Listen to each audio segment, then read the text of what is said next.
महाराष्ट्र की सियासत के एक अहम लम्हे में रिश्ते के दो भाई उद्धव ठाकरे और राज ठाकरे ने हफ्ते को 20 साल में पहली मर्तबा न सिर्फ स्टेज शेयर किया बल्कि इतिहाद का भी हाथ बढ़ाया।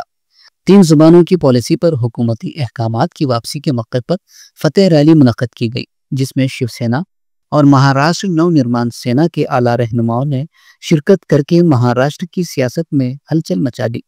फतेह रैली मुंबई के NSCI 2 में मुनक्किद की गई। ये मकाम शिवसेना के रहनुमा और उद्धव ठाकरे के बेटे आदित्य ठाकरे के असेंबली हल्के में आता है। इस मौके पर खिताब करते हुए उद्धव ठाकरे ने कहा कि बहुत सालों के बाद राज और मैं एक साथ स्टेज शेयर कर रहे हैं। हमारी तकरीरों से ज्यादा ये जरूरी है कि लोग हमें एक साथ देखें। उन्होंने MNS के साथ इत्तेहाद का इशारा देते हुए कहा कि हम एक साथ रहने के लिए इकट्ठे हुए हैं।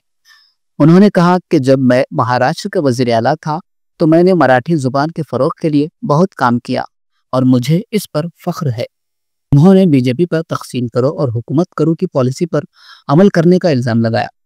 उन्होंने कहा कि गुज़िश्ता महाराष्ट्र असेंबली इंतखाबात में बटोगे तो कटोगे का नारा लगाकर गुजरात, हरियाणा और महाराष्ट्र इंतखाबात में लोगों को बांट दिया और जीत हासिल की।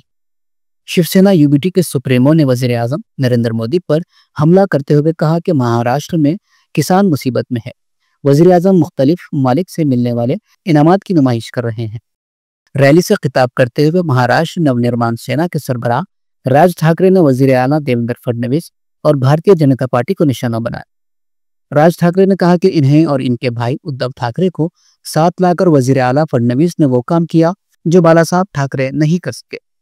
राज ठाकरे ने मजीद कहा कि तकरीबन 20 साल बाद वो उद्धव ठाकरे के साथ स्टेज शेयर कर रहे हैं। उन्होंने कहा कि महाराष्ट्र हुकूमत ने मराठी लोगों के मजबूत इत्तेहाद की वजह से 3 जुबानों के फार्मूले पर फैसला वापस ले लिया। MNS सरबराह ने कहा कि 3 जुबानों के फार्मूले पर फैसला मुंबई को महाराष्ट्र से अलग करने की साजिश का एक हिस्सा था। राज ठाकरे ने कहा कि जनूबी हिंद के कई सियासी रहनुमा और फिल्मी शख्सियात ने अंग्रेजी स्कूलों में तालीम हासिल की, लेकिन इन्हें तमिल और तेलुगु जुबानों पर फख्र है। यावश्चंद्र दिवाकरो मुंबई महाराष्ट्राला मिळणार नाही, कशी नाही मिळत, झुकवलं वाकवलं, गुडघ्यावरती आणलं मराठी माणसांनी आणि मुंबई आपल्या हक्काची, तुम्ही आता जी घोषणा घेतली ना, दिली ना, ती मुंबई आपल्या हक्काची आपण लढून आपण मिळून घेतली।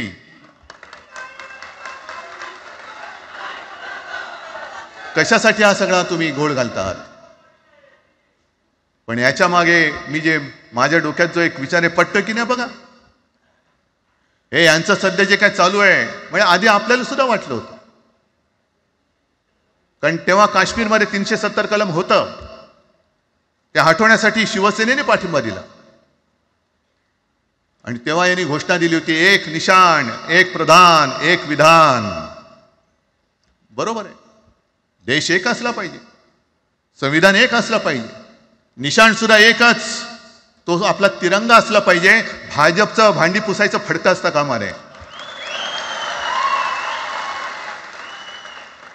ते फडकं म्हणजे आमचा राष्ट्रध्वज नाहीये, पण ते सगळं चाललंय एक एक एक एक।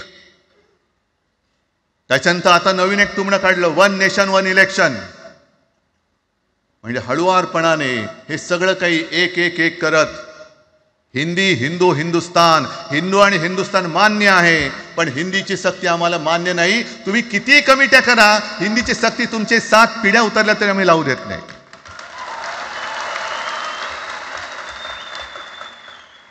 मग एक फेक नॅरेटिव्ह पसरवायचं, हे उद्धव ठाकरेच्याच काळातलं, उद्धव ठाकरेच्याच काळातलं। अरे उद्धव ठाकरे एवढं काम करत होता, मग पाडलात कशाला गद्दारी करून? ताने बोंबललात तेव्हा।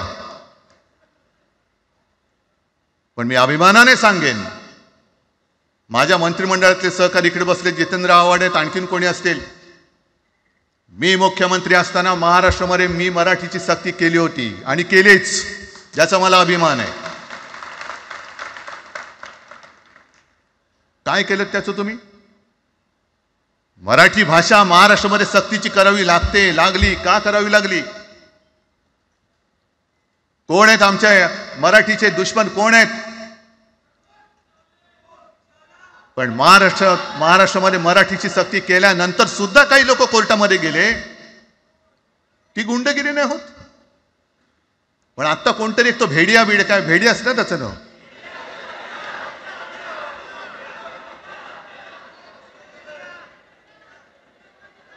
ही यांची सगळी पिलावळ आहे. तोडा फोडा आणि राज्य करा. आपण ज्या काही गोष्टी केल्या होत्या, हे म्हणतात म्हणे शिवसेनेने आजपर्यंत काय केलं. शिवसेना म्हणजे आता राज मी तुला माझ्या सोबतच घेतो, कारण आपण तेव्हा एकत्रच होतो, आता सुद्धा पुढे एकत्र चाललेलो आहोत. दक्षिण भारतामध्ये बघा, तामिळच्या प्रश्नावरती, तेलुगूच्या प्रश्नावरती कडवटपणे समोर येऊन उभे राहतात. कोण विचारते तर तुमची मुलं कुठे शिकली आणि तुम्ही कुठे शिकलात.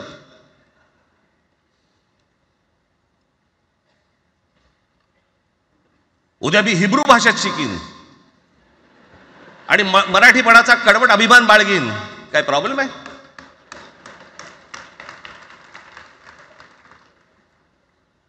मी आता तुमच्याकडे दक्षिणेतले इंग्रजीमध्ये, मी अगदी थोडक्यात यादी आणली आहे. दक्षिण भारतातील इंग्रजी माध्यमात शिकलेले नेते आणि अभिनेते: Jayalalithaa, Doveton English medium school, Stalin English medium school Loyola, Kanimozhi Presentation Convent school, Udhayanidhi म्हणजे करुणानिधींचा नातू, डॉन बॉस्को, चंद्रबाबू नायडू वडील इंग्लिश टीचर होते, शिक्षण इंग्रजी माध्यमात झालं, पवन कल्याण आंध्र उपमुख्यमंत्री, शिक्षण सेंट ॲन, नारा लोकेश NTRचा नातू चंद्रबाबूंचा मुलगा, Stanford school, Kamal Haasan Santhome high school, अभिनेता विक्रम मॉटफोर्ड स्कूल, अभिनेता Suriya English medium, AR Rahman आधी पद्मशेषाद्री बालभवन आणि नंतर मद्रास क्रिश्नरी हायस्कूल.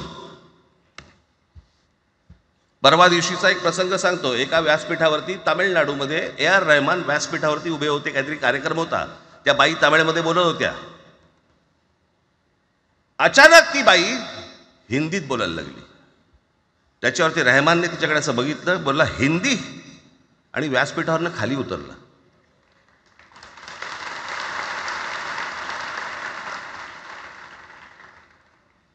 तुमचा कडवटपणा हे तुम्ही शिक्षण कुठे घेतले याच्यावरती नसतो, तो कडवटपणा तुमच्या आतमध्ये असावा लागतो. म्हणजे बाळासाहेब इंग्रजी मीडियममध्ये शिकले, इंग्रजी वर्तमानपत्रामध्ये व्यंगचित्र काढायचे, पण मराठीचा अभिमान याच्या बाबतीत कधी तडजोड नाही केली.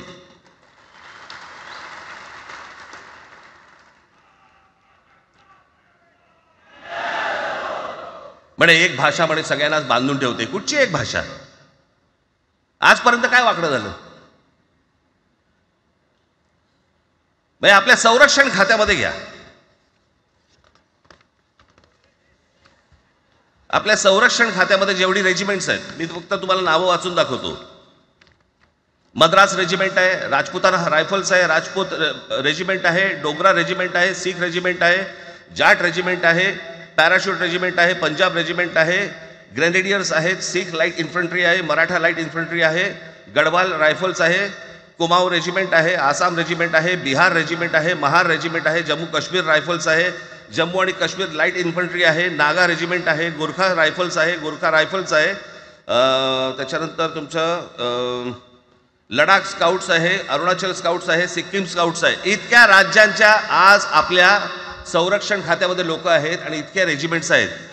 शत्रू दिसला की एकत्र तुटून पडतात ना. भाषेचा प्रश्न येतो कुठे?